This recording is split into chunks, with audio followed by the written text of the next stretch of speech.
You swore in Baba. I don't call him Baba. I swore in Raila Odinga.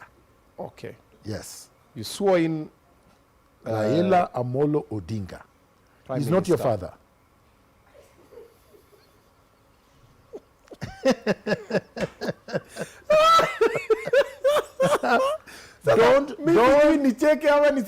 Don't denounce your father.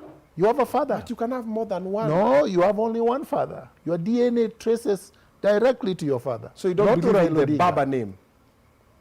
He isn't Baba. Okay. Prime Minister. I only call two people Baba. The God and my father. Okay. Nobody else deserves that title. Okay. Yeah. His Excellency, the Prime Minister, Raila Odinga. It's Raila Amolo Odinga. Titles are not names. Okay. You see what I mean? Yes. Which most of us were just like, treason, treason, this is going to be it. How is it treasonable? You're swearing in another president, there was another president. There was no president. First of all, I didn't recognize Uhuru Kenyatta as president, and I have never done so. As far as I'm concerned, Uhuru Kenyatta was an illegitimate president. He was not legitimately elected. He imposed himself on power. Twice. He did not win the 2013 election, and he did not win the 2017 election. That's a fact. You see, the reason they couldn't take me to court, because they knew they couldn't prove Uhuru won if I was confronted with that question. They could not bring that question to me because they knew I would be able to prove beyond any reasonable doubt that Uhuru Kenyatta was not a legitimate president. Okay. He was an imposter. He should be the one charged with treason.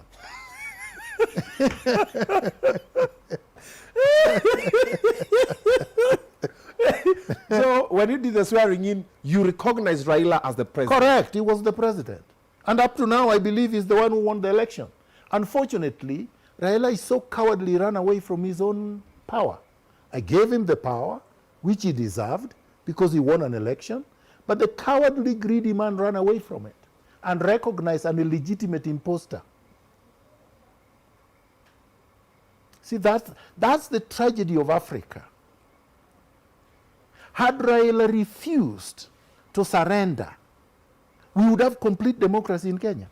Elections would never be questioned. Nobody would say, oh, were these elections legitimate? People would recognize the results because we would have put an end to it.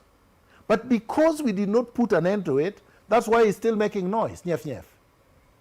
If he had done what I told him to do, he would not be crying on the streets today.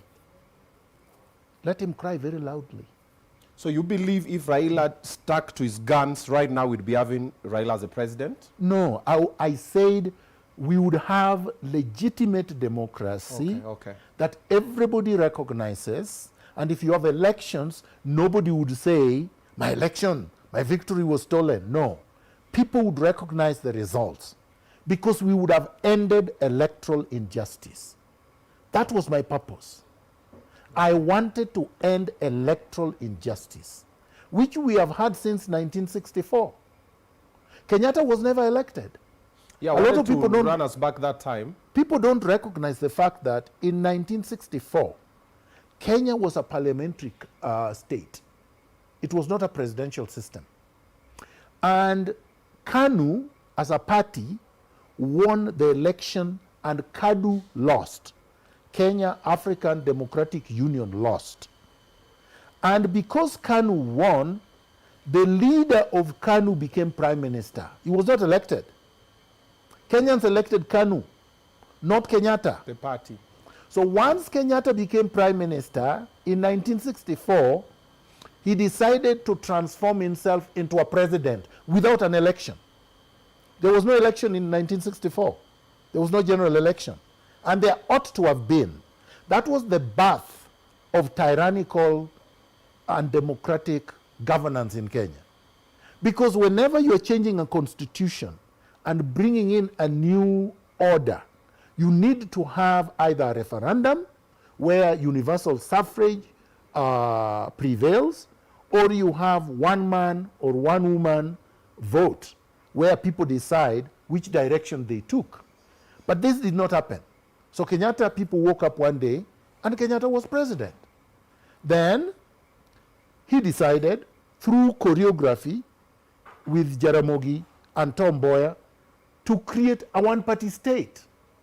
They made KANU cross the floor in parliament and join, KADU joined KANU. And they merged into one party called KANU. So Kenya became de facto one-party state. There was no opposition.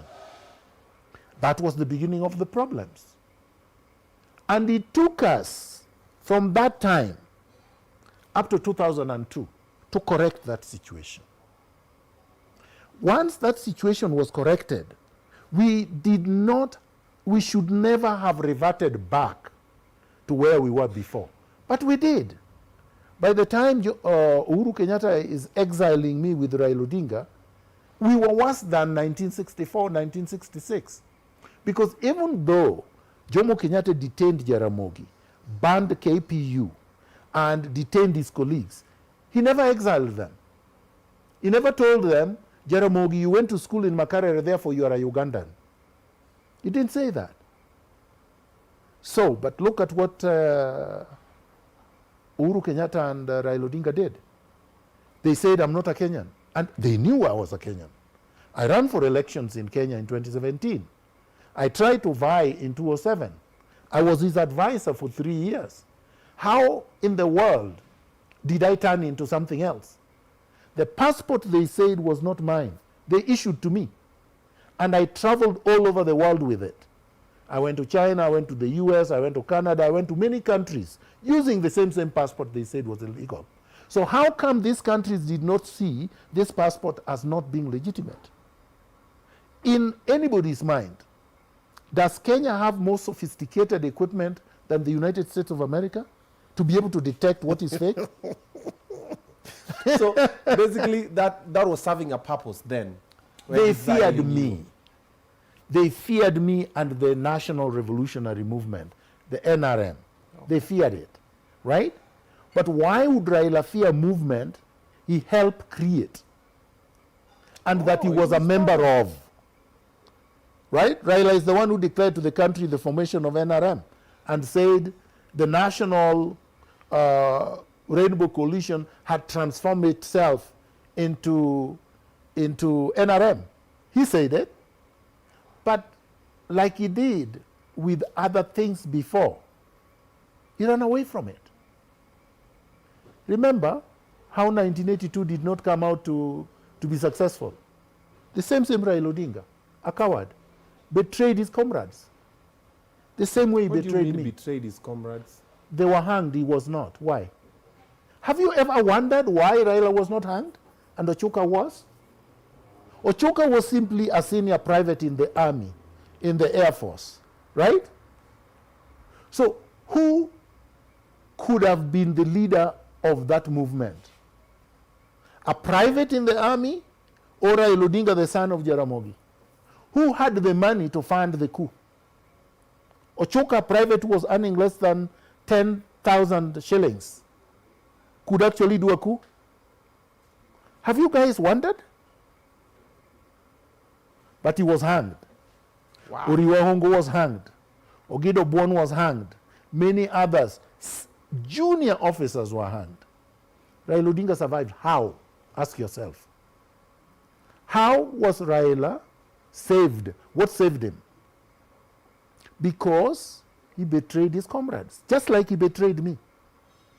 I was going to be killed just like Musandu was killed, right? In 2018. Yeah. When they came at 3:30 a.m. in the morning, police don't arrest people at 3:30 a.m. in the morning, right? They could have come during daytime, correct? Or they could have waited until morning, right? They didn't. They could have knocked. They didn't. What did they do?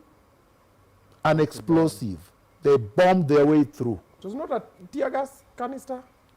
How does a tear gas explode steel and break it into pieces and give you access to a house which is sealed off by, good strong steel? My house was properly protected. They got in. You went, the media went there. Yeah. You saw the pictures. The metal was crushed, right? So you believed Raila was the one who made this happen to you? Of course, my friend. Did he condemn it? Did he go to my home to see? He rushed to Jimmy Wanjigi's home just a few months before, when Jimmy Wanjigi was just threatened with an arrest. Raila slept there for 2 days. Jimmy Wanjigi, who is not a revolutionary, who has never fought for anybody, who has never stood up for anything. Jimmy Wanjigi, the baron, okay, the dealer. Raila stayed in his house for 2 days. When did Jimmy Wanjigi stand for change in this country? Right now, he is campaigning with he's going to run for presidency. Did he get his degree? Has he graduated from Daystar? Have you seen? No. The media would have covered his graduation ceremony, right? Chebukati said, you don't have a degree. Show us your degree. He couldn't. The man spent 4 years in Canada, came back without a degree. Right? He has spent I don't know how many years at Daystar, no degree. So who is going to clear him? Kenya. Let's come My back friend, you guys like, you just like drama. Let's go a bit to the Raila story. You said you went to Wanjigi's place when Wanjigi had a situation. What if the reason why he did not come to your place because of the situationship you guys have had in the past? What past? We were together. We were together. Before this together. No, forget about before this together. Vurugu. No, that's not true. You see, Obinna, what people don't understand and what people refuse to acknowledge is that I helped Raila become prime minister in 2007. Right? Okay. Together with others. It was not me who became prime minister, it was him. But who made him prime minister? People like us, right? And once he became prime minister, I became his advisor. From the time I was his advisor, 2009 to 2011, there was no vurugu. There was no controversy. There was no one scandal. There was no negative headline news about me. So how come the so-called vurugu only come in when Raila betrays me? That was the first betrayal.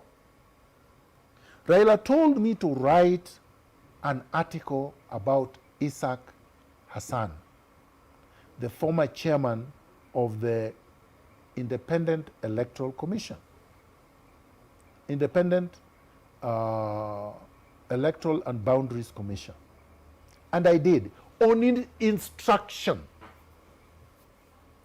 Once the article came, and you know I don't write tepid articles, it came strongly like my articles always come. Yeah, definitely. And everybody was scurrying and running away and making noise, right? Raila then turned around and suspended me because I wrote the article, which he told me to write. He's the one who instructed me to write the article. I have it in writing. Once I wrote the article, I gave him to approve, and he approved. I have that in writing. The article came out, and then he accused me of misrepresenting the office of the Prime Minister and suspended me on the basis of that article. That's why I call him a conman. That's what a conman does. He sends you to fetch water, you bring water, then you say you stole the water.